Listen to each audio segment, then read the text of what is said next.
In this quick video, I'll show you how to stake Cardano on Binance step by step. So the first step is to go to binance.com and log in first. Then under earn here, click simple earn.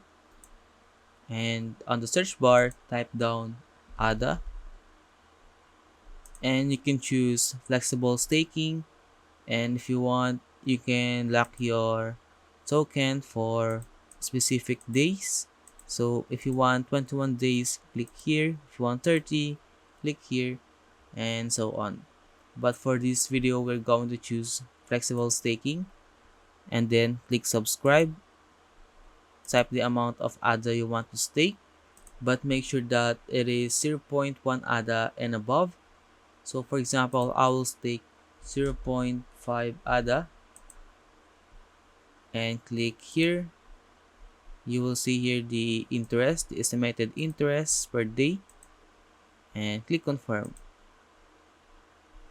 Click view holding here, and on the earn here you will see that I have staked my Cardano, and if you want to redeem, just click redeem here, and you can choose fast redemption or standard redemption and type the amount of ADA you want to withdraw or redeem.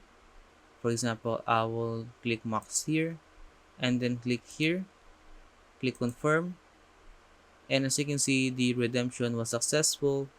And click view holding here, click refresh, and now as you can see, the Cardano that I have staked earlier is now gone because I have withdrawn all the amount of Cardano I have staked. And if you have any questions about how to stake Cardano on Binance, leave a comment below.